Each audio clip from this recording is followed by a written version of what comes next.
Good evening. Yo, good evening, everybody. This is Philly City Edition. We got my guy Swerve, man. We got my guy, special guest Rashad coming in from PNP Nation, man.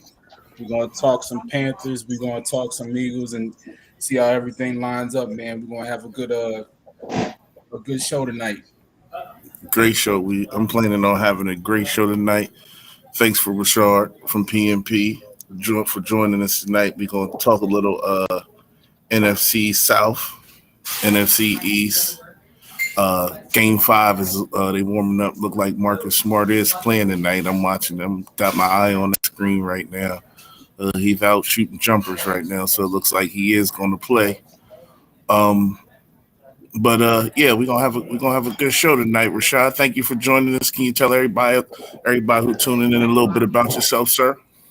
Yo. So it's your boy Rashad. I am one half of the Panther Nation podcast, along with my co-host David Rhodes. Man, I'm just a Panthers fan, longtime Panthers fan, and yeah, man, it is what it is. PNP, catch us over at PNP. We got fantasy content, draft content, all that good stuff, man. Trying to get to 20K. So come over there and check us out. Absolutely. Thank you for joining us again. So let's just where we want to start with it tonight, fellas. What's on y'all mind? I'll let y'all go because I know I get long winded, so I'm gonna let y'all go ahead and start with whatever's on y'all mind. I kind of want to start in two places. I'll obviously give Rashad a chance to tell us about what his views are about the Panthers, see what they've done in the draft, what they did in free agency, and where does he see them going, this year as far as the Panthers and all that, and then jump in because I know Bradbury played. Bradbury played. Yeah, he played with. Yeah, so knew that would come up.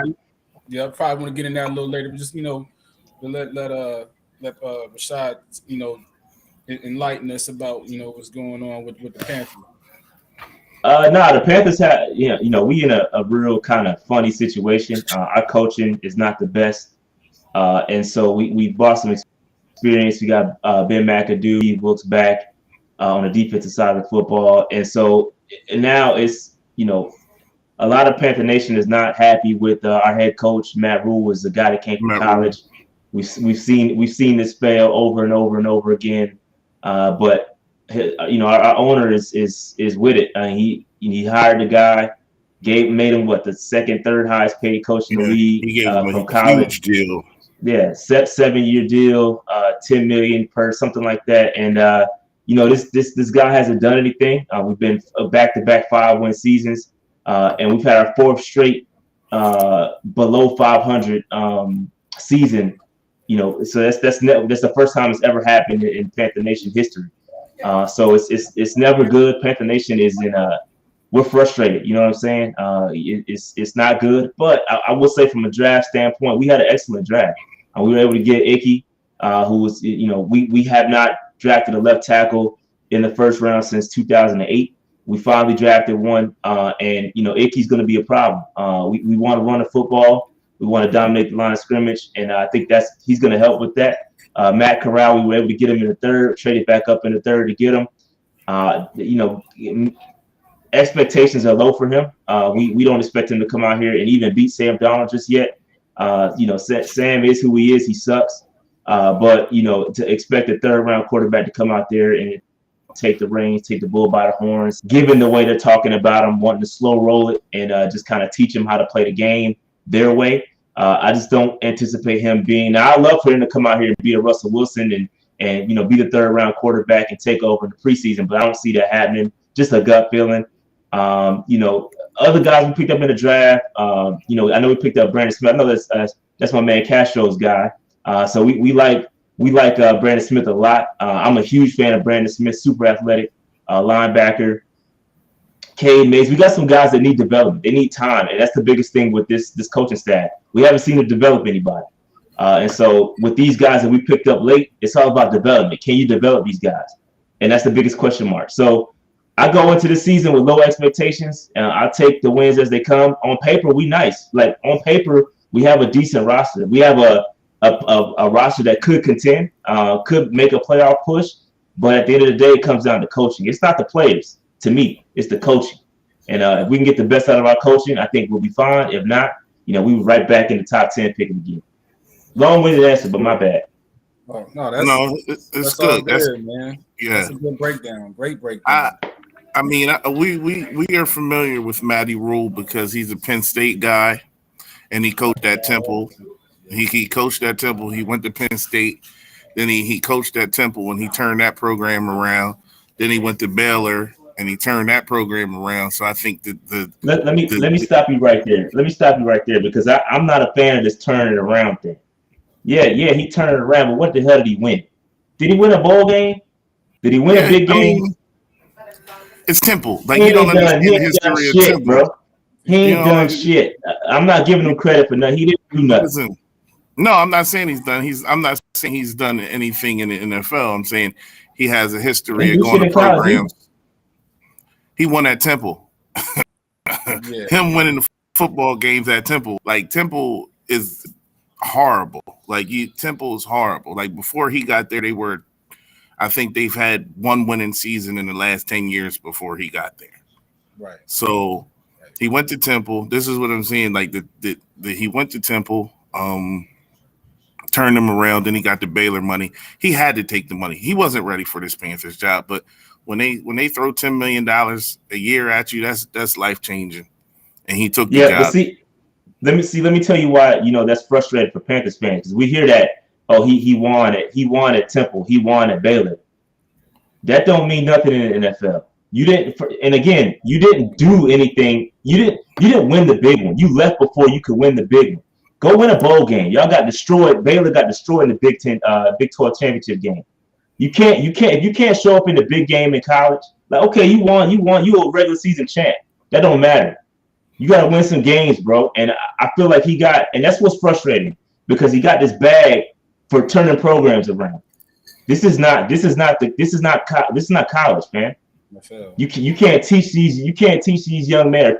He's got this rah, don't beat DBO, the brand. Like, what are you talking about? Like the brand. This isn't. You can't do that in NFL, bro. These are grown men. They don't buy into the brand stuff. And so that's what's frustrating for Panthers fans. I mean, but we as Eagles fans went through that with Chip Kelly. Yeah, exactly. Chip Kelly came from but I'm just saying.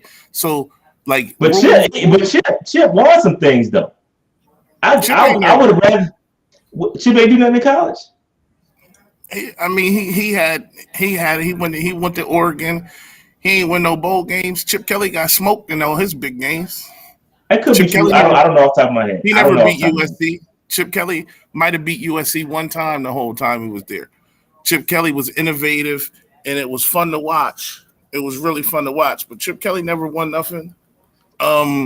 Matt Rule, I'm telling you, Matt Rule took the bag. I know it sucks for y'all as Panthers fans. I don't blame him. I don't blame him at all. And then he took the bag, and then he got handed Sam Darnold, like Sam Darnold. No, right? No.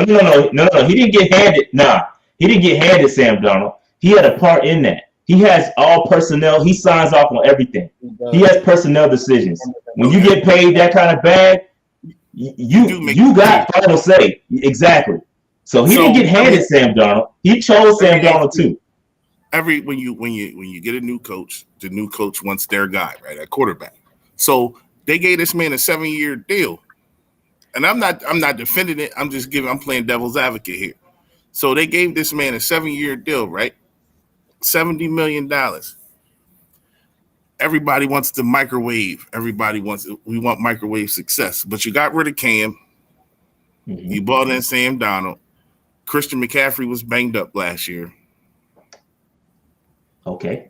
Right, but I mean, But to the flip side of it is, I understand where Rashad is coming from too, in regard to, you know, you can't do everything that you did in college football. You can't translate that to NFL because these guys have salaries.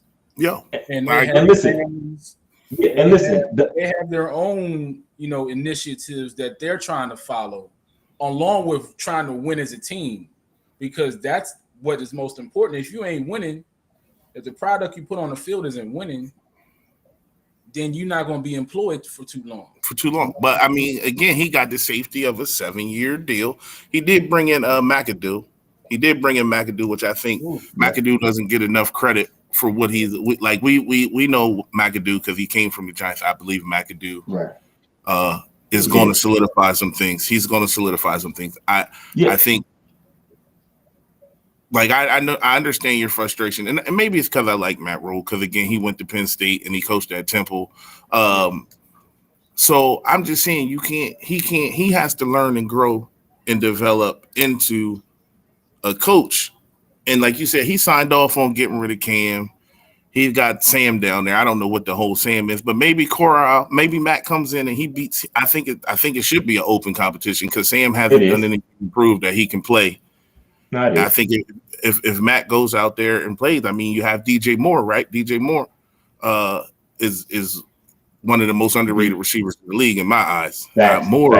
Moore is definitely underrated. You have McCaffrey, who can do it all. I think. So you got the left tackle, and hopefully you have a quarterback competition and going into it. I mean, from the outside looking in, I would start the kid. You got him in the third round. I know he messed his leg up a little bit. So if he's healthy and he goes out there and shows he can play and they're playing somewhat on the same level, I'm starting Matt over Sam, because Sam's done nothing for me to convince me he's the player in this league. It's a balance. It's a balance because you got to look at the big picture. The big picture is that Matt Rule is potentially on the hot seat, right? I know he's got the 7-year deal. So are you going to put your coaching future in the hands of a rookie quarterback? Like if he goes out there and balls out in the preseason and training camp, I'm all for turning it over to him. I have no problem with it. But the chances of him, he fell to the third round for a reason, right? Like there are some flaws in his game, and I do think the RPO system, the McAdoo system, is going to benefit him, and I do believe that if they run the football like they say they want to, like last year. We said we wanted to run the football 30 times a game, right? But then we get in these situations where we end up throwing the ball 30 times a game because we don't have we get rattled. We got these college guys, and shout out to Joe Brady. Joe Brady was another college guy we had on our staff that they ended up firing. They scapegoated him. It wasn't Joe Brady's fault. I was going to get to that later. I was definitely going to get to that later. Right? So they scapegoated him. And listen, they had a difference of opinions, a difference of philosophies. Joe Brady wants to sling it. Matt Rule wants to run it. McAdoo also is a throwing the football type dude. He is. But again, you got another guy that wants to run the football 30 times a game. So we don't know. We'll have to see what's going to happen. And I don't know. Just going back to the Matt Rule discussion quickly. And listen, this is not his fault. Again, he has to take that bag, right? There was some missteps in the way this was built, right? When we brought in Matt Rule, we kept the prior GM. It's not how it works. You bring in your coach and the GM at the same time. That's the problem. Like our ownership. This dude, he's got billions, right? David Tepper's got billions, one of the richest owners in the league. I think he is the richest owner in the league. Right? So this guy, he looked at this as a business. Like, let's go get the hottest college coach because I think it's going to translate. It didn't work, and now I think he's made his bed and now he's sleeping. I think he's going to ride with Matt Rule for at least two more years.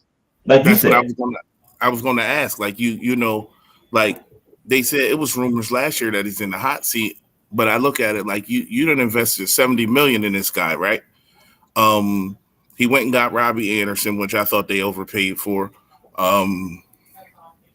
And then he doesn't have a quarterback to hold. He bought Brady in because, of course, Brady looked really well coming from LSU and leading that offense. But if you look at that offense that he led at LSU, you had 2 first-round receivers, you had a first-round running back, you had the number 1 overall draft pick, and then you bring him down to a situation where he's playing with nowhere. He had way more talent on his college team than what you actually gave him in Charlotte. So that was just a bad situation for Brady. And like you said, they scapegoated him. And you know why they scapegoated him? Because you said this, and I was going to say it earlier.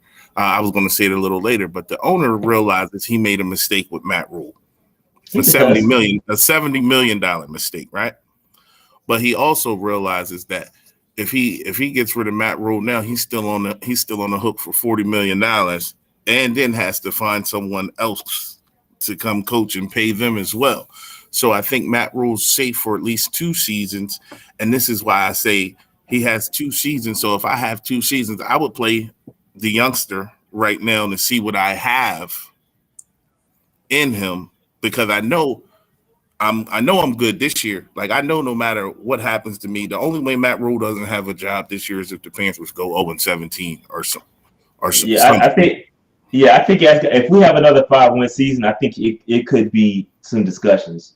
They turn the heat up. I agree that the way it's, even David Tepper's come out and spoke. He said, "Yo, it's a process." Blah blah blah blah blah. We get it. Listen, I understand. You can't have microwave, but at the same time, when you look at teams like the Bengals, right, who invested in a quarterback, first overall, they built around him, they invested in him, and look where they ended up. So it can happen quickly if you invest in the right players, you invest in the right people. The problem is we have not done that. We've made mistake after mistake after mistake, thereby delaying the process. So we made mistakes. You can't knock everything out the park, and we don't expect to knock everything out the park, but you have to hit, especially in the draft. And I think we've done a decent job in the draft, but at the same time, Matt Rule has a propensity to value experience, right? He values veterans over rookies. So that's why you may see a Sam Darnold or whoever, they still may bring in another guy. Our starting quarterback we won might not even be on the roster right now. Like, they're still talking about it. So I don't know, man. I don't know. Y'all guess as good as mine. And I follow him every day. And then in reality, if you really look at it, like I was saying, if the coach can get it together, and then if you have average, let's say you even have average quarterback play from whoever is, behind the center, either, Darnold or Corral. Look at the division they're in right now. You know what I'm saying? Yeah. You don't know what you're going to get out of New Orleans. You got Brady in Tampa, but you don't know as far as everything else is go. The pieces there, is it going to be the same team they had the last couple of years? So you got New Orleans, and then you got Tampa Atlanta. Bay. And then Atlanta, right? Atlanta. You can get, Carolina can get at least 4. They should be able to be, yeah. They should be able to get four wins out of the conference, out of the division. Should be. So I think. Yeah. The division is tougher than y'all think. I think it's that Atlanta. That's our rival, right? So anytime that turns up, you never know how that one's gonna go. And the Saints, right? Don't sleep on the Saints. They got something brewing right now. I'm not sold on Dennis. I don't know Dennis Allen. I don't know how his history, but he's been under Sean Payton for a little while now. But them dudes, and the way they are, I'm telling you, them dudes they got something brewing, and I wouldn't sleep on them. I wouldn't sleep on Tampa. Not Tampa, but New Orleans. I think they brought in Matthew, Jarvis. The quarterback is the biggest thing for them right now. Jameis, we don't know what Jameis is going to do, but right, yeah. I think Jameis is going to be solid. Like I was about to say, I think the Panthers, like, again, I'm looking from the outside looking in. The Panthers are the 3rd best team in that division on paper. I think, but realistically, getting that tackle in the first round was an awesome pick, and I think it wasn't the sexy pick. but it was the pick that they needed. It was the pick that made sense. Like we watched the Giants a few years ago make the sexy pick instead of the pick that they should have made when they took Saquon Barkley over Quentin Nelson. Right. And I think that the Panthers could have reached for a quarterback. They could have done a lot of things that the fans would have been like, oh, and the owner would have been a move to sell jerseys. Like, you understand, they could have got somebody to sell jerseys. But I think drafting that tackle was definitely a step in the right direction because, again, you have, and I'm going to say this, and people are going to say I'm crazy, but I think DJ Moore with an actual quarterback is a top 10 talent in the league. Oh, easy. Hey, DJ Moore is, like you said earlier, DJ Moore is the most slept on wide receiver in the league, period. Like the dude, he's played with bums at quarterback his entire career, bro. He's had Kyle Allen throwing the football. He's had Sam Darnold throwing the football. He's had Tyler Heineke throwing the football, who was trash with us. He's got all these bums, and he's had a bum shoulder Cam Newton throwing the football. Like he's never played with a quarterback talent. Meanwhile, he's putting up 1,300 yards a season. Yeah. He's only had one season where he didn't have 1,000 yards. That was rookie season because Ron Rivera benched him because he was speeding on 77. That's the only reason why. If Ron Rivera did not bench him, he would have 4 consecutive 1,000-yard seasons playing with bum quarterbacks. With nothing getting the ball. So I think DJ Moore, C-Mac combo, like you have a top 10 running back, you have a top 5 running back when he's healthy in C-Mac. And then you have an excellent receiver and Moore. I think you address the tackle issue, and it's just all about who's behind center. What production are you getting from behind center this year? In my eyes, just looking. No, you're right. I think the offensive line. Shout out to Bradley Bozeman, brought him in from the Ravens. We brought in Austin Corbett from the Rams. So our offensive line, we had Taylor Moton, who was a solid, very solid right tackle. We got a question mark at left guard, but we still got guys like Deontay Brown from Alabama, who is still yet to touch the field. He could be a star in the making. We just don't know yet. And now we have Icky playing left tackle. So our offensive line is not the problem anymore. That's always been our issue. And you talk about a sexy pick, bro. Seeing Icky hold up that number 1 Panthers jersey was the sexiest pick I've ever seen in my life for the Carolina Panthers. Bro, like we have neglected it for so long, bro. And even the layman Panther fans who ain't really like really invested, they love that pick because they know you gotta have somebody. You gotta protect the quarterback, man. You have to. And Icky, if they want to run the football, he was the best pick. Now, if you drop him back 30 times, he might not be the best option because he got to work on his pass sets. But if you're going to run the football and dominate, if you're going to dominate the line of scrimmage, that was the guy. And so that tells me that they want to run the football. And not only that, you talk about C-Mac. I love C-Mac. A lot of his production is fabricated, right? The 2,000 yards, we force feeding the ball 40 times a game. Like, that's not true. Don't give me talented. Like, he's great, but when you force feed a guy the football 40 times a game, he's going to put up stats. His numbers are he's like LT. Remember back in the day when the Chargers, Drew Brees was first starting, and LT was looking like the best thing in the world because he was catching everything and he was doing everything. Like, what did he have? 1,000 yards. He had 100 receptions one year, like, and 1,300 yards on the ground. No, C-Mac gets his touches because he is the only weapon. But I think. And that's why he's banged up so much because he is touching the ball too much. I think if you cut back on his touches, right, and he becomes more. Yeah, so that goes to the point, right? Which is a great point because you bring up C-Mac, but that wasn't even the best move we made in the offseason was bringing in Deontay Foreman, bringing in a big running back, putting him behind that offensive line, and you need a yard, go get a yard. 3rd and 1, 3rd and goal, like those 4th and goal at the 1 yard line. To me, that was the best pickup because you know what that does, like you just said, that gets C-Mac off the field and having to take those big hits. So we got him, we got C-Mac, we got Deontay Foreman, we got Chuba Hubbard, who is solid as well. Actually use those guys, incorporate those guys, and build up a rotation.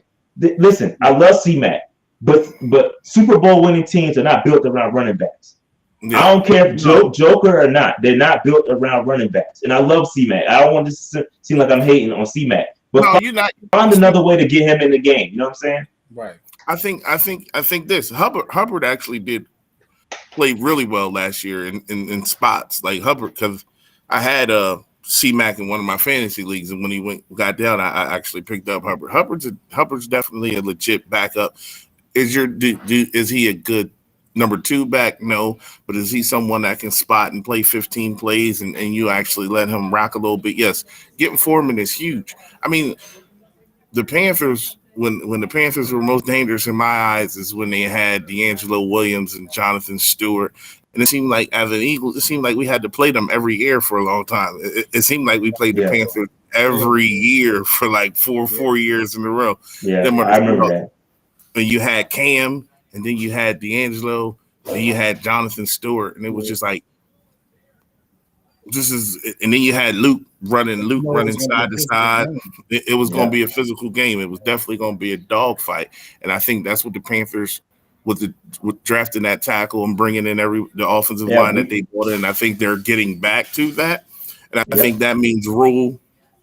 And then this goes back to Brady Rule conflict. I think this is showing that Rule is trying to establish and win up front. Like, we have this conversation, and I say this all the time. We argue, myself, Black, Joe, Brandon. Shout to my guy B. I say this: the Eagles have always built from the inside out, right? The Eagles have always addressed the line first, and then from the line, you put the other pieces around the line. But I just watched the Bengals say, we're not going to address our offensive line at all. And we're going to get Joe Burrow every weapon possible. And they went and got him T. Higgins, Jamar Chase, Boyd. And they said, okay, let's go ahead and rock out. And they got all the way to the Super Bowl. The reason they didn't win the Super Bowl is what? They didn't have nobody that could block Aaron Donald. Yeah, they didn't have a line. So is not having a line and surrounding yourself with weapons. If you have that, I mean, you can see what they're doing now, though. You see what they're doing right now. I mean, they got Lyle Collins. Like, is it too late? Maybe, but it don't matter what, you have to build from the inside out. I don't care. It might work. That's a flash in the pan, dog.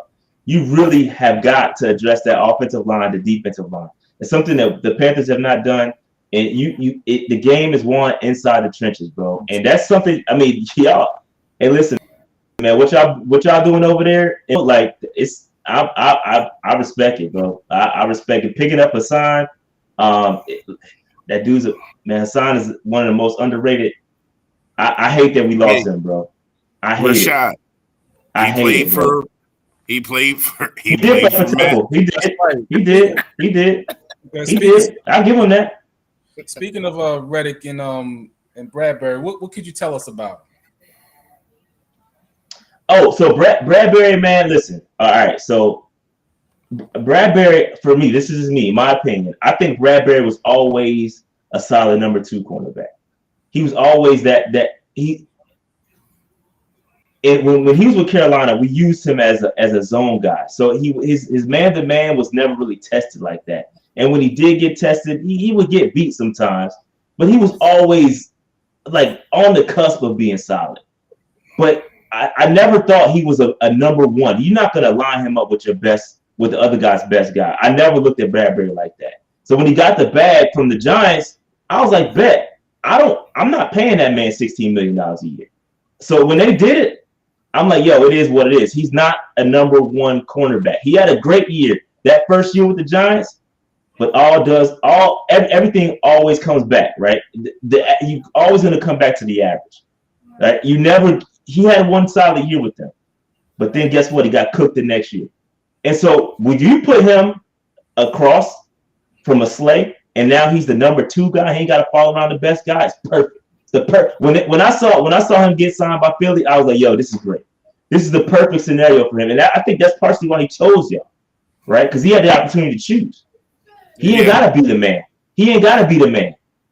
And so putting him at a number 2 cornerback, I'm telling y'all, he's gonna ball out, bro. He's gonna ball. I feel you. That's where it should be. I think that you said that, and I never thought he was. I never thought. I think if he's the number 1 corner, I think if we go down the list of number 1 corners in the league, and we look at the number 1 corners in the league, and where you put him, I think he falls in a 15 to 20 range, right? 15 to 20 range as a number 1 corner, right? Right. If you put him in as a number 2 corner, I think he's a top 7 guy. Plus, the Eagles' defensive line is ridiculous. If in health wise, if they stay healthy, that defensive line is going to be ridiculous, right? Because you add Reddick, you still have Hargreaves, you add who I feel Jordan Davis, who I'm still hype about getting him in the draft, right? You get Jordan Davis, you put him next to Fletch, and people forget, like you still have Williams, who showed a lot of he turned on at the end of the season, and Josh Sweat's there. And you add Hassan Reddick to that mix. So Hassan is a monster, bro. I'm telling you, man. That was a great. They just got to figure out. It's a great pickup. They just got to figure out how to use them. I said Gannon has no excuses.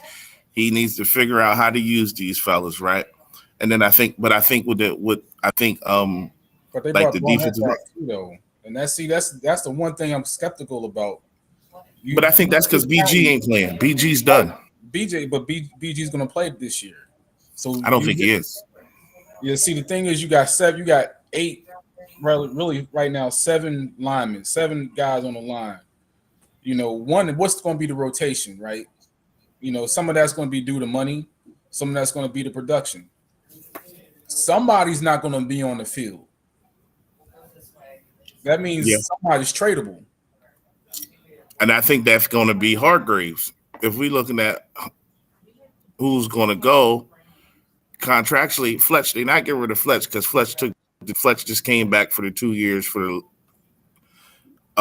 They're not getting rid of Sweat. They're not. It's going to be Barnett or Hargreaves.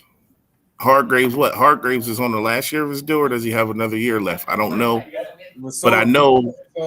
So is Fletch though. They signed to a 1-year, $14 million contract. The same length, just $1 million off of Hargrave. So it's like, what? Somebody's not going to be here. So if you planning on re-signing Hargreaves, then Fletch would be the guy to move. But if you have no intentions on signing Hargreaves and you can actually get something for him, you would move him. That's just like I believe Isaac. Y'all Panthers need an offensive lineman. Tell your GM to call and ask about Isaac because I believe the kid was drafted. Or Dillard. Straight now. Dillard. Yeah, I thought we should have kicked the tires on Dillard before the draft, but we straight now. I'm surprised I can even say that, to be honest with you. But our offensive line on paper is actually solid, and with depth wise too. You know, we drafted Brady Christensen last year, who was a solid left tackle. When he only started 4 games with left tackle, but when he played, he was actually solid. So we actually have depth on the offensive line too. Yeah, he's probably gonna be the swing. They may move him into to guard, but I don't think it's the best fit. He wasn't a good guard last year. They moved him inside the left guard, and it wasn't the best. But it didn't look. We have some natural guards that we could probably put there and have him just, like you said, be the swing. But I think they're going to try to get him on the field at any cost, but we'll see. Yeah. So I think Hargreaves. It depends on because I think the Williams look good. So you have Davis and Williams. They're your D tackles for the future. If you got $26 million tied up in Fletch and Hargreaves right now. Right. So that's financially that's the move. And I don't think they do Fletch. I think if they plan on re-signing Hargreaves, then Fletch is the guy. But if they have no ties with Hargreaves after the end of the year, then I think Hargreaves is the guy. But I don't think Sweat's moving. You know, Davis, Williams, Hassan, and Sweat are safe. And can you give us Rashad? Can you give us a little bit about Reddick? Can you give us a little bit about Reddick, please? Yeah, Hassan, man. Listen, Hassan is you need somebody to get after the quarterback. That's Hassan, man. He's doing some things. He's another one of those guys that's underrated. You look at his sack numbers and what he's done. He's an elite company over the past 2 years, posting double digit sacks. Look at the numbers. Look at the guys that have done that along with him in back-to-back years. You're talking about guys like Aaron Donald. It's only like 4 guys that have done it, and Hassan is one of those guys. I think, man, I wish we would have kept him, and I understand his situation. He deserves to get paid, and I'm glad he got paid. And listen, like one of the biggest things about our particular scheme is that we weren't good against the run. I'm not going to put all that on Hassan. Hassan did go. I think he did bulk up this offseason, which should help. I hope he didn't lose any of that speed, but I'm telling y'all, man, one of the most underrated defenders in the league, bro. Hassan he's a problem, bro. Good attitude, just a good guy, like a good human being, man. Just a good guy too, man. I like Hassan, bro, a lot. So is he an every down player? You believe he's an every down player? I personally think so. I think you can find a spot for him every down, but I can also see the argument for him being a rotational guy, him being just that pass rusher on third downs, getting after. I can see both arguments. Again, if you look at his PFF grades, I don't know how much y'all buy into PFF and how they are. I know some people don't like it, but if you look at his PFF grades, he's actually decent against the run. Yeah. So I think he's an every down guy, but there's a lot of naysayers to that too. So the film don't lie, and I think he's solid, bro. So comparison. Oh, go ahead, Black. Yeah, because I think a lot of what we're describing now with the Eagles defense, I think it comes down to what scheme again is going to run. Is he going to run a 4-3? Is it going to be a 3-4? Is it going to be zone man? I think a lot of that's going to depend. I hope from what I was looking at and reading, I'm hoping it's a zone scheme. Even though you got Slay on the other side, who he kind of excels a little bit in man, but him getting older, along with having Bradbury on the other side, I think it's best that you play zone. That's just my opinion. I mean, plus, like we said, our safety room was probably the weakest safety room in the league. Yeah. If we're being honest. But I just want, what I don't want. I don't care what you're playing. I don't care if you're playing zone or man. I don't want Fletch shadowing a running back this year. I want them defensive. I want them to be able to pin their ears back and get nasty and go after the quarterback. Like we said, there was a 2 weeks in a row. I mean, Josh Herbert completed 26 of 29 passes. That's unacceptable. I can't even do that playing Madden. Like, I can't complete 20. He completed 26 of 29 passes. Then you had Derek Carr looking like he was the best quarterback in the league. Yeah, 33 for 38. Yeah, like that's unacceptable. So whatever he's doing, he got to figure out if we playing whatever he figure out, he got to make sure he got to let them boys get after the quarterback this year. Yeah. Rashad, I'm gonna ask you this: jumping back into the South. What are your? Let's talk about the other teams in the South, and what do you expect from them this year? Yeah, I think with Tampa, they got Brady, man. So Brady, when he's on the roster, he's going to demand greatness, and so I think they're always going to be in discussion. But they always have problems with Tampa every year. With New Orleans. They really have issues with New Orleans. I'm telling you. Go ahead. New Orleans beat them hasn't New Orleans beat them the last 4 times in the regular season? Yes. Yeah. They have a problem. They cannot solve the New Orleans puzzle. New Orleans, I'm telling you, I think New Orleans has an outside shot to win this division. I think it all hinges on their quarterback play. You look at what they did they got Michael Thomas, Chris Olave, Jarvis Landry. Bro, like, come on, man. And I think one of the biggest question marks with them also is they lost Teron Armstead, and so they picked up Trevor Penning. I have some question marks about Penning. I don't know if they're probably going to plug him in a day one starter.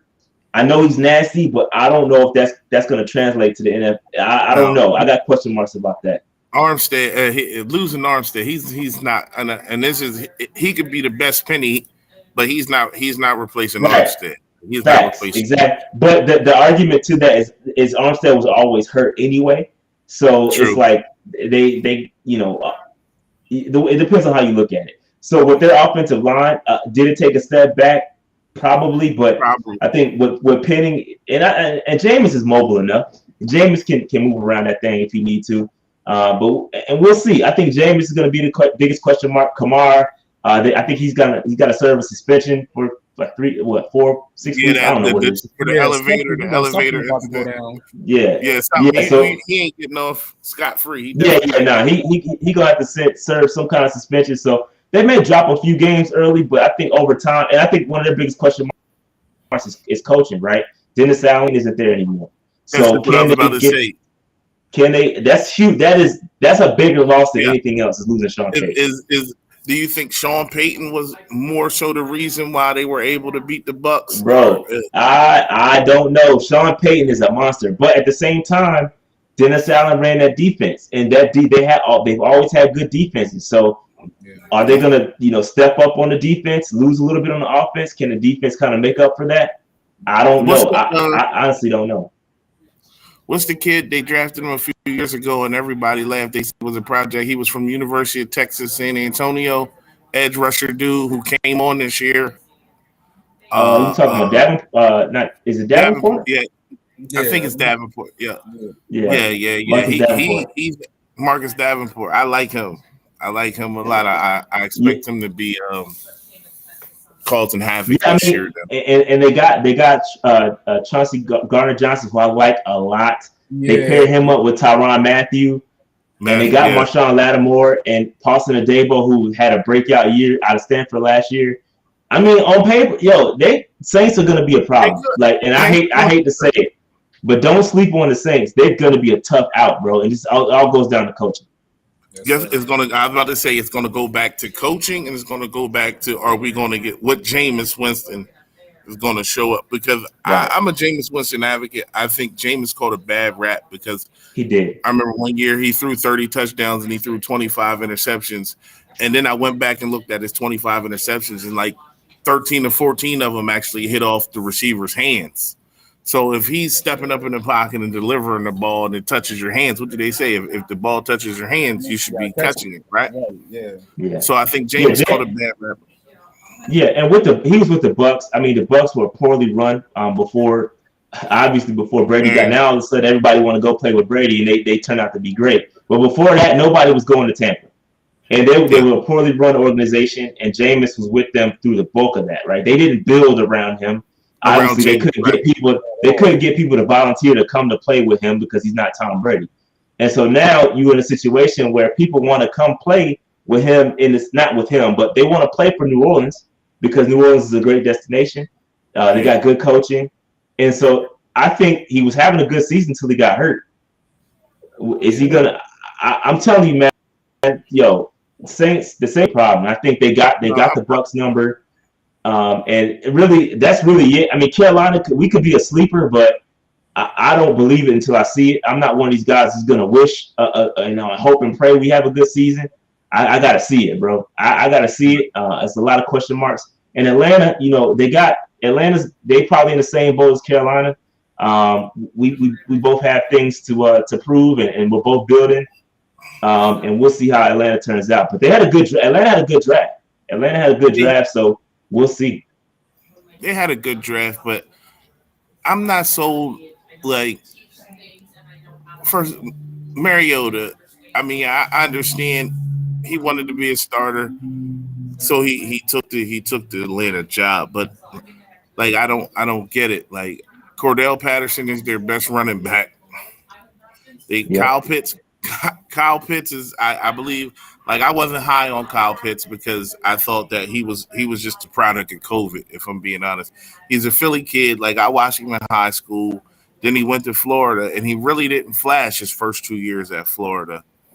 COVID happened, and he was the best player on the field. I mean, I'm not knocking him because he went out and he actually produced, but I'm not high. I wasn't high on Kyle Pitts going into last year's draft.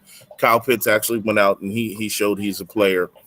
And I think he might be the best player on the Falcons, honestly. But Mariota took the job, but that's a bad job for Mariota to take because it's a lose-lose situation in my eyes. Because you're trying to get back to being a starter, and you go to a team that literally has no weapons. Well, they got Wilson, right? They drafted Wilson.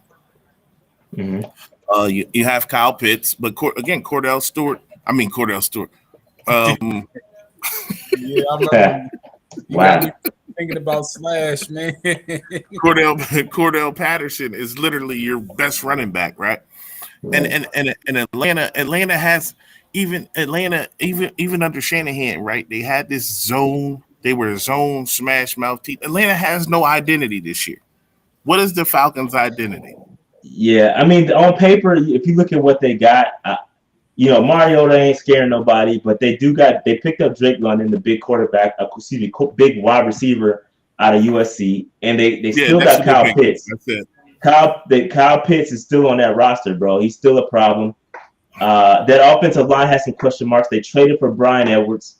So on paper, the offense isn't bad. The defense is where they got issues. They got issues on the defensive side of football. Grady Jarrett, Marlon Davidson. They're not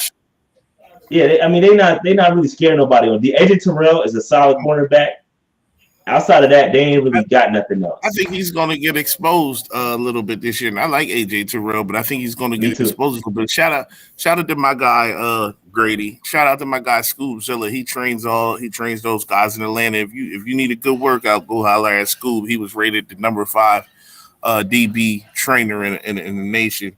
But he's a Cowboys fan, so I don't really be liking to plug his gym too much. But shout out to my guy Scoob. He down in Atlanta doing his thing.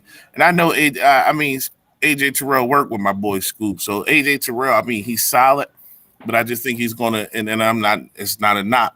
I just looked at his matchups from 1 to 17, and if he's shadowing and following, it's gonna be a long season. Grady, my guy too. Shout to Grady.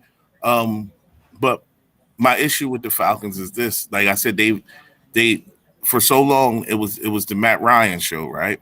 Right. The Falcons have no identity this year. They always been soft. Like the Falcons were sideline to sideline defensively. If you was running tosses and sweeps, they was gonna get you. But you could run straight at the Falcons and just punch them in the mouth, and at some point they were going to give up, like because they're more finesse in my eyes, right? Yeah. And then but they relied on, it was always the Matt and Julio show. Then it was Matt and Julio. Even going back to when they had Roddy White, it was based on their offense. Their offense was they had a really good offense, and then their defense was lightning side to side, but you could attack them up the middle. Now you take away Matt Ryan, you bring in the kid from USC, you have Kyle Pitts, but you sign Marcus Mariota. Like, I think the Falcons are at best a 5-win team. Like, yeah, no, and I think they're okay with that too. They did pick up Desmond Ridder out of Cincinnati, who I thought was solid. Yeah. I wouldn't expect a high pick on him, but they got him in the second round, I believe, which is about where I probably would have taken him. I don't know if he needs some time to develop. He's not going to be starting day definitely one. Yeah. I liked him. I thought, like, I followed him. I followed his story, and just to see how he progressed and what he's become so far in itself is a great story. Yep. But this quarterback class was weak. No, this quarterback class was extremely below. It was below average. Like, let's be honest. This quarterback class was below average, right? So I think Atlanta realizes. I think they realize he realizes. No, I see the question. No. Okay, I'm about to tell you about. I was about to ask you because I hear that a lot. I'm like, no. So let me ask you this, Rashard. If Atlanta didn't jump up to take Ridder, would you rather have Ridder or would you rather have Matt? I like Corral's game. Given what we have with the with McAdoo and that RPO system, I'm rocking. I'm rocking with Corral. I think he's mobile. He's got to bulk up just a little bit, but I'm a fan of. Listen, I do a lot of draft content too, and Corral was a guy going back to last year that if he just cut down his turnovers, going from his sophomore year to his junior year, he was going to be a hell of a quarterback. And that's what he did. I think he had 14 interceptions to 5 interceptions last year at Ole Miss. That obviously the Lane Kiffin system, that quick, get the ball out quick. That's what we want to do in Carolina. We don't want the quarterback to make any decisions, right? The decision already made. It's made for you, bro. That's the system that we are employing in Carolina. All you gotta do, turn around, hand the football up to Foreman, CMC, or all you gotta do is drop back and hit DJ Moore on a slant and let these wide receivers go to work after the catch. That's all you gotta do. Just don't F it up. That's all we looking for, somebody just not to F it up, bro. And so I like, given that situation, I like Corral. I'm a fan of Corral, and I don't think I would have taken Ritter over Corral, to answer your question. See, okay, because honestly, I thought all the quarterbacks were horrible, right? So I thought all of them were horrible. I wasn't a huge Pickett fan. I didn't like Sam Howell. I didn't like Ritter. I didn't like Corral. I think Corral's an illegitimate Manning. That's going to come out like 5 years from now. He's going to ball out, and he's going to be the illegitimate Manning. But I think Corral had the most potential of all the quarterbacks. Well, Malik, I'm not going to say that. I wasn't a fan. I think Malik had the most. Malik has the biggest upside. I think Malik has the biggest upside of all the quarterbacks. But I think Matt has. It's something about him. Like, it was something about him. He looks like he's going to turn out. If in my eyes, I believe Malik had the biggest upside. I thought Corral was better than Pickett. I thought he was better than Howell, and I thought he was better than Ritter. That's the kid from Cincinnati. I thought he was the second. I thought, well, of course they had Pittsburgh kid Pickett. They had Pickett. They were so hyped on Pickett. But I actually thought Matt was the best quarterback in his class. I thought Malik had the most upside. I think Malik and Matt's games are really similar in a way. But I think if Matt Corral didn't get hurt in that bowl game, the conversation would be completely different. I was just about to say that. And I think what hurt Matt was him playing in that game and getting hurt, because I think if he didn't. But let me just say this, because I think you were going to say it. This is what's so refreshing about having Matt Corral.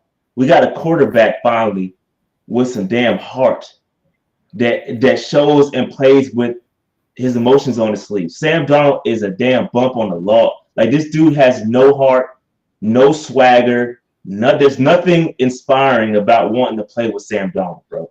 We went from Cam Newton to Teddy Bridgewater, I'm a fan of Teddy Bridgewater. I like Teddy a lot. I thought he got the raw and a terrible deal with the Carolina Panthers. He also got scapegoated along with Joe Brady, but that's a whole other topic. Joe Brady, yeah, that's a whole other topic. But you go from him to from Cam Newton to Sam Darnold.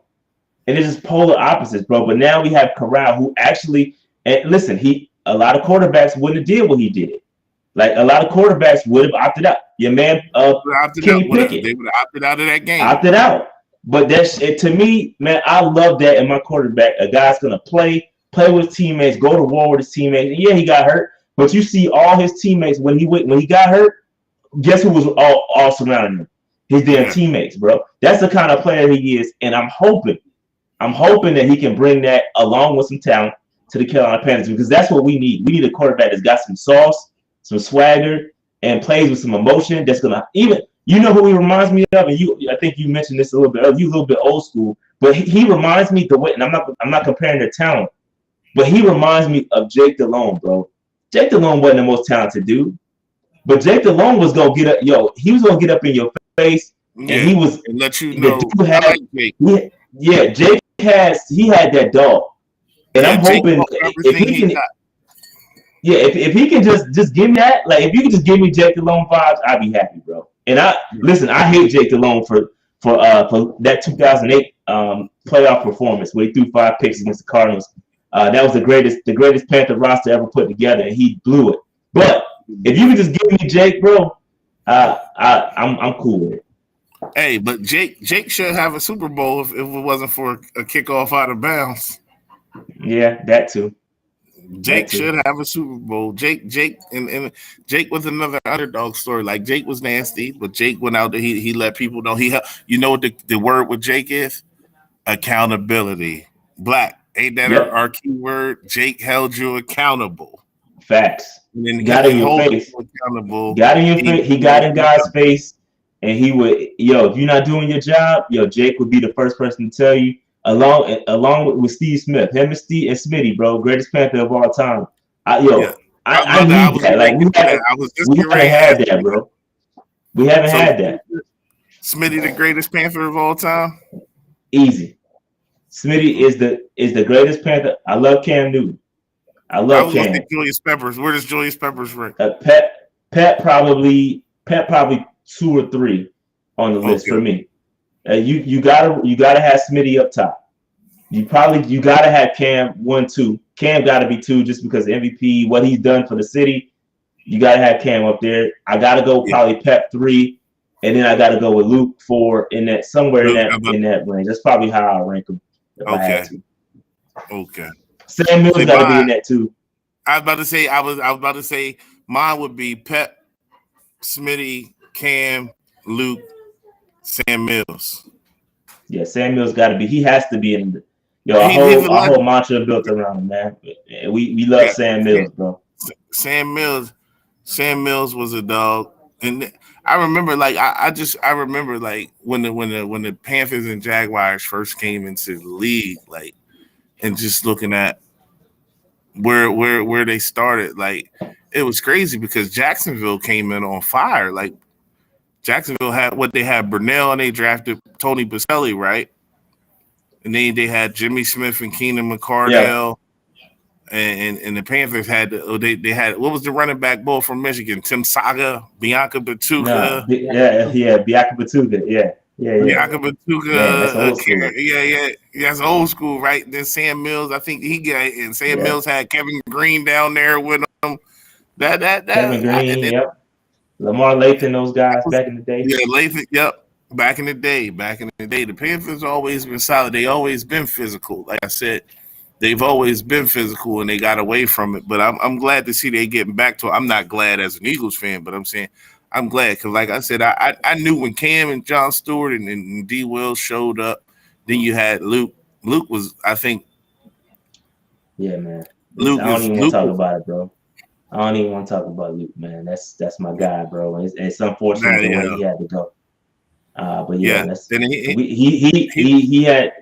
had to retire in his prime, bro. Like this man was. Yeah. He was an elite middle linebacker, bro, and retired right in the middle of that. And it's unfortunate. He had to do what he got to do, bro. He had his health. He had some. I never forget that man crying on the field, bro, when he got one of his concussions. I never forget that moment as a Panthers fan. So he had to do what he got to do, protect his mental for himself. I respect him for family. But Luke, go ahead, Black. It was one particular play with Luke that I knew it was going to be. You never want, like I said, you never want to wish anyone's downfall. But there was a play, I think, in the 2017 season, because I think right before that is when he started having the concussions, right? But there was a play, particularly in the game, the Panthers and Eagles game in that year, and I think you guys might remember it. They were down at the goal line. Was it a Monday night game? It was Thursday. It was Thursday game. It was a weekday game, right? Yeah, I know what you're about to say. I know what play you're talking about. And Blunt went off right. He went off the right tackle. He went off the right guard, but the guard at that time was Brandon Brooks. And all I remember is Luke coming in to crash in to split in between Brooks. He was trying to split in between Brooks and I want to say Kelsey. And he tried to make the split, but it was just it was strictly Luke and Brandon Brooks. And Brooks caught Luke, I think, right at the top of his neck in his head and laid him out. And the next thing he was out. I mean, he was down. Yeah, he was out for the. Yeah, I don't think he played. He was out for 5 or 6 games because of Yeah, I was that. about to say like a month, at least a month he was out. Yeah. And I know that's why I said it was on a weekday because I remember being at the bar watching it. And the game was tight. I needed the game. It was a close game. And then when Luke went out, that opened up everything for the Eagles, and the Eagles start being able to move the ball once Kuechly. But yeah, him. I remember. Well, I followed him even in college because he went to Boston College, and I'm a VTech fan. And him and the other bull that was tough. They had another linebacker that ended up. I think he had cancer. They found out he had cancer. Her name was something with an H. But Luke is one of my favorite players, and he's got to be one of the greatest Panthers. But if you got Smitty number one, I can't argue with Smitty. Deshaun Foster, who that Paul said Deshaun Foster, UCLA, that's UCLA finest. Yeah. We interviewed Deshaun, man, real cool dude. He's over there coaching, running back coach for UCLA right now. Real quick, you say you're a Virginia Tech fan. What you think about Barno, bro? Amari Barno, who we drafted. Hold on. You said Barno. I'm gonna be real with you. I ain't watched no college football this past year. Okay, fair enough. No, I haven't. I'm a Jim Druckenmiller. Like I go back to. I'm gonna start watching again. But I tell you, I didn't really watch college football unless it was Penn State because I'm kind of invested in Penn State right now. Okay, I was curious. So you said you're a Virginia Tech fan. There's a receiver on Tech that used to play basketball. I think his number was 5, Trey, whatever. But I didn't like. First off, I didn't like the hire. Or Norville, I didn't like the hire. I thought that was a horrible hire. So it kind of threw me off. But I didn't watch much Tech this year. I'm gonna get back on it. But I've been with them. Like I've been to Blacksburg. I was Kim Oxendine, Jim Druckenmiller, those guys. And then what's crazy is when they actually got Mike Vick, I didn't know who Mike Vick was because Ron Curry was the guy in Virginia, and Ron Curry had committed to University of Virginia to play football and basketball, but the coach at University of Virginia told him that if he played football, he wasn't allowed to play basketball, and that's how Curry ended up at North Carolina.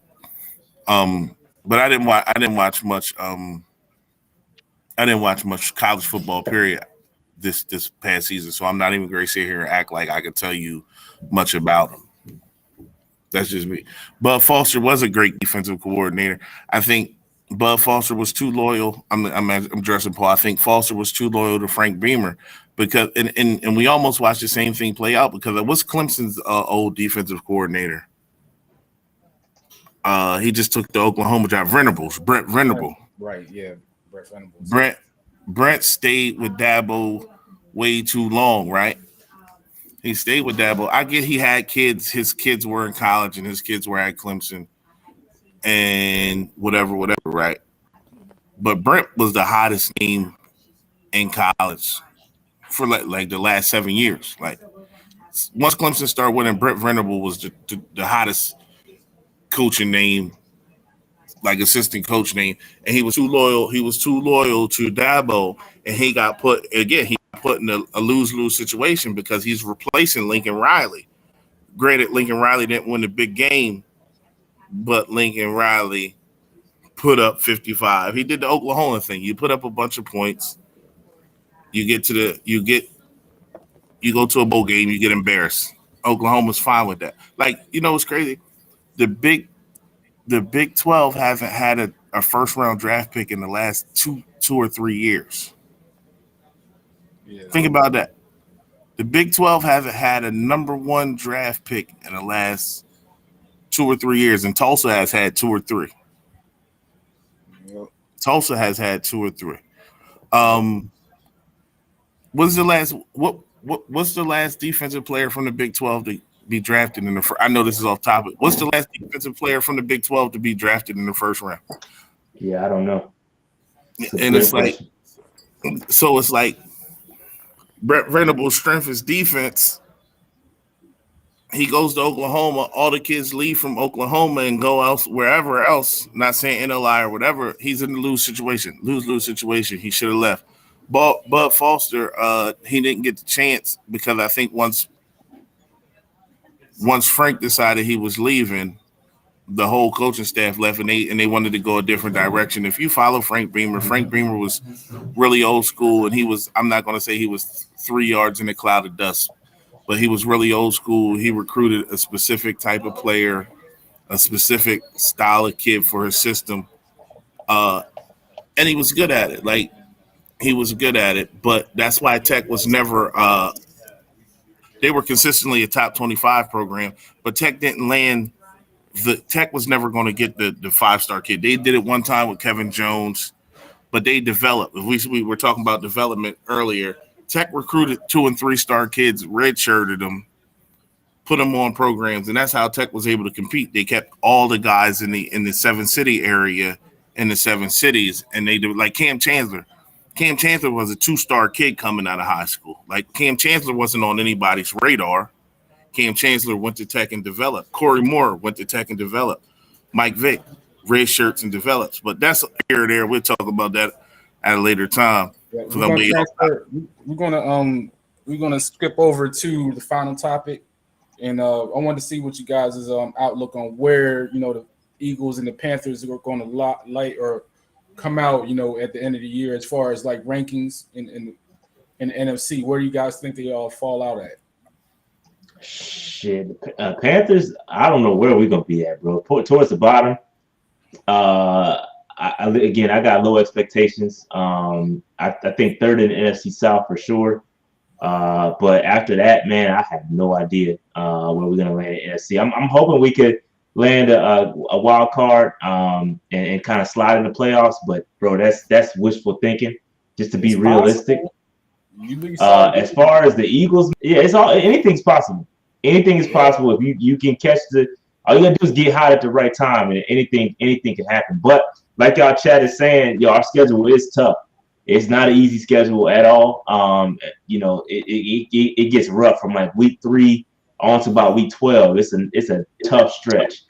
So I don't know. I don't know where we're gonna end up. As far as y'all, man, I like what y'all doing. On paper, y'all solid. I don't see any reason why y'all shouldn't win the East and hop up in the playoffs somewhere. I still think. Do y'all play the Saints this year at all? Do y'all play any NFC? Yeah, we play the Saints. We play the Saints at the end of the year. At the end of the year, right? Okay, yeah, that's gonna be a tough. Yeah. That's gonna be a good game. And that's gonna be a tough game. That's gonna be a barn burner. And I think that could have some playoff indications too, as far as implications, as far as seeding. So I keep an eye on that one. Let me ask you this. Yep.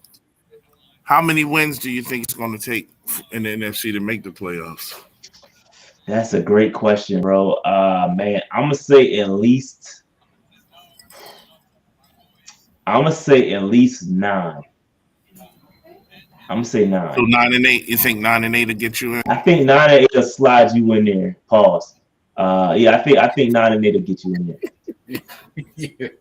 I don't blame you. Yeah, I think I do that all the time. Pause is my thing, so I say that all my bad. I think 10 this year. No, I think 10. I think because this is why I just looked at Peter King just came out with his rankings, right? No, this is why are the Bills so high? Everybody has the Bills in the East, really. They have the Bills as like, so the Bills are like number 1 on everybody's list, right? Right. I think my expectations for the Eagles, I got screamed at last week when I said my expectations for the Eagles. I think that realistically, the Eagles are the second best team in the division on paper, but no one has won that division back to back. So with the Eagles being the second best team on paper, and if health is major, but I believe the Eagles can compete.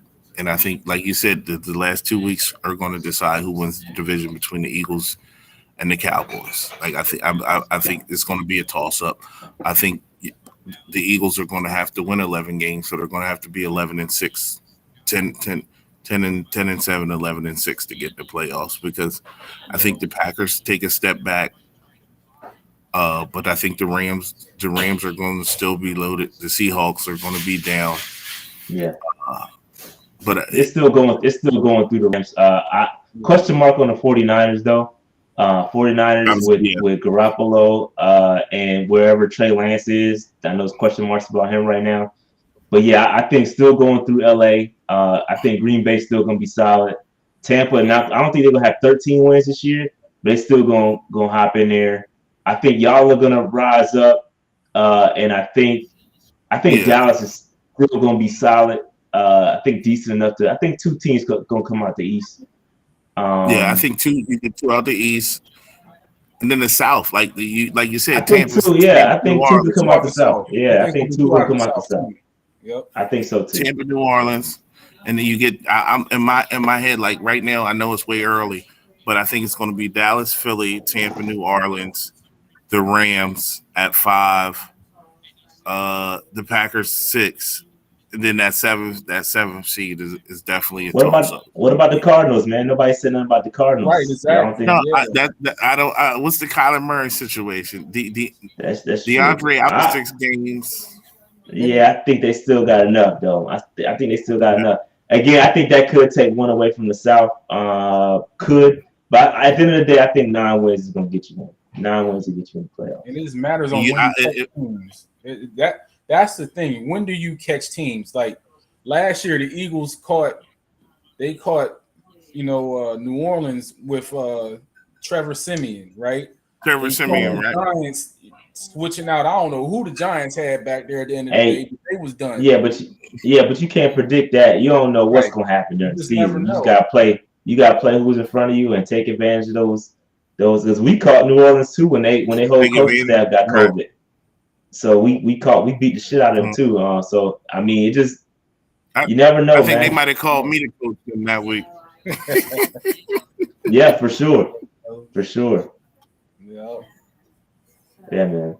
But fellas, this has been a great show tonight, man. Rashad, I'm so proud and lucky to have you on our show, man, to get some knowledge from you. Working with Marv and yourself, man. Hopefully we can do more of these in the future, get a bigger platform, get more people on, or we can have a round table, you know what I'm saying? Get something like that done, man. But like I said, man, I'm proud to have you. It was a privilege to be in your presence, man. And this is the Feeling Fit podcast. Don't forget to look out for Rashad, man, the PMP podcast, man. And everybody, Joe put a link. Joe put the link on there. Joe definitely threw the link in the chat. So y'all check out Rashad on the PMP podcast. Yeah. You know what was it? Keep pounding. That's what they used to say. Yeah, that's our shit, man. We still say that. That's Sam Mills' joint. Keep pounding, man. When he was going through his cancer joint, that was what he told the team back when we destroyed the Cowboys in the playoffs. So man, shout out to Sam Mills, and always keep pounding for the Carolina Panthers. And listen, we struggling right now, but the NFL is cyclical, man. So I encourage, if any Panthers fans are watching this, we're gonna be all right eventually. It might take us a couple years, but we're gonna be back. We never stay down too long, so we'll be back. It comes in cycles. It definitely comes in cycles, and like you know what? I'm gonna just give y'all some hope. Like, we hired a hot shot coach out of college, and he destroyed our team for a couple of years. And then we hired a guy who was coaching high school football, and he ended up getting us our first Super Bowl in franchise history. So I tell it, we still waiting on our chip, man. Never get too high, never get too low. Y'all gonna get one soon. Y'all gonna get one soon, man. And I appreciate the love coming on the show. I definitely enjoyed our conversation. We hope we can bring you back on soon. And much love and respect to everybody rocking with us. Paul said, I'm trying to read these comments right fast that's coming in. Paul said the 7 seeds between the 49ers, Vikings, Cardinals, or Panthers. He said 9 wins. Jarvis said 9 wins would get a team into the NFC playoffs. And Paul said the downfall for the Panthers was that blown game to the Eagles, a late lead. I was at that game. Yeah. I mean, I was at the game. When the year after the Eagles won the Super Bowl, I was at the game at home against the Panthers, and the Eagles was up 17-0, and then they just And they lost. Yeah. Jim Schwartz went into that It's the sticks Jim defense. Sticks defense, and let Cam just run and scramble and do whatever he wanted in the second half. That was a really bad game. Yeah, I remember that game. Yeah. Panthers do have a young, talented roster. You're right, Paul. And Panthers solid, man. So we're gonna end like this. Closing. What do you expect from the Panthers, and what do you expect their final record to be? Man, I don't expect nothing from the Panthers. Really, I don't know what to expect. I'm gonna be honest with you. It's like Paul said, the talent is on the roster. You just gotta coach it. And I'm hoping that. Listen, the best case scenario for the Panthers, for me, obviously, we make a playoff run. I don't expect that to happen. Realistically, I think I would be elated. I'm telling you, all I want to see from the Panthers is progression. I would be elated if we can get 8 wins. If we can get 8 wins, that's a win for me, bro. Realistic, 8 wins, go 8-9. That shows me progressions. That's 3 wins, improved from the last season. I'd be happy with that. I think a lot of Panthers fans will be happy with 8-9. So 8-9. If they go 8-9, you all right with Matty Rule coming back next year? I would be because he showed me progression at that point. But if we come out another 5-win season, I can't take too much more of that. That'll be our 5th consecutive losing season. I can't take that. Not just losing, like being bad. I can't. Yeah, I can't take that. All right, respect. All right. Anything from you, Black? I just expect them to get better. Not if they get. I don't think just getting 9 wins is enough for this team this year. I think they got to win at least one playoff game. Are you talking about Eagle-wise? Eagles, yeah. Eagle-wise, yeah. But for the Panthers, like I said, man, I think they could get. It's a possibility they can get to 9. You know what I'm saying? Like you said, the benchmark should be 9, but depending on how everything falls out later in the season, it could be 10. It could be. You never know. You never know, man. You never know. So just gotta whatever. Like you said, you gotta play who's on the schedule whenever they're on the schedule on whatever condition their roster is in. So yeah, I don't know. Like I think they're the 3rd best team. I think that division is really top heavy. Like with the Bucks and Saints. Like you said, the Saints are going to be the Saints are a really good football team. We're going to see if it was Sean Payton, if it was coaching and putting the talent in the right positions to succeed, and we're going to see if Allen can continue to do that and put the pieces where they need to be successful. But I believe the Panthers, I believe the Panthers are head and shoulders above the Falcons. So, excuse me. I believe 8-9 wins is possible if you have a healthy C-Mac. They done rebranded themselves. And then did that. They redid the line. We didn't even talk much about their defense tonight, but they redid that line. They have they got a big back, and then they have everything they need to be successful on offense. It all depends on who's playing under center and what they get from under center. I think production at the quarterback position is going to be key to what the Panthers do this year. But 8 wins from Carolina wouldn't surprise me. 8 wins from Carolina. As far as the Eagles, I'm not even going to talk about it right now because I'm still hyped from the Bradbury. I'm still ecstatic. I think if we can move Dillard and see Amalu, but I do believe this is what I'll say. I believe if we get into the season, and let's say before the trade deadline, the Eagles are in the running in their top 2 or top 3 team in the NFC. I believe Howie pulls the trigger and gets wherever we're lacking. I believe Howie makes a play and gets us whatever we're missing, similar to the Jai trade in 2017. I believe that happens, but that's down the road. I just want to I want to thank Rashad for coming on. Shout out to Rashad. Shout out to the PMP podcast. We're gonna say keep it pounding, keep it pounding. You a friend of the show. You're a friend of Joe. A friend of Joe's is a friend of the show. Yes, you're more than welcome to join us whenever. And I'm gonna do my homework and I'm gonna have a response for your comment because I watch a lot of film. I do watch a lot of film, so I will have an answer to your comment about the kid from Virginia Tech within the next 48 hours. What's it? It's Wednesday, Memorial Day weekend. I could watch some film over the weekend. I have an answer for you by next week this time. But again, I thank you for joining Philly the City. You're always welcome to come on. And if you ever need some Eagles content on your show, I know you know Joe. You know Joe, but hit us up. We come on and support. Appreciate the love. Yes, sir. All right, sounds good, fellas.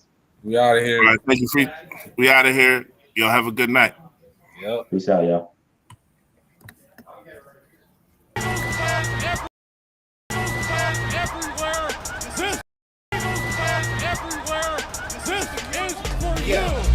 Flyers flying on the team. Touchdown. Time to get Jalen this ring. You don't really want to start a thing. This a bird gang nation, baby. It's a Philly thing. Hater, and you looking like you type trash. I'm just here calling on Philly the podcast. And we can call a man dog or watch Miles score off the handoff. Rest of the division, your man soft. Jackson like Sean, hunting like Randolph. Season here, early time to do them in. Your boy Philly Fresco. Thanks for tuning in.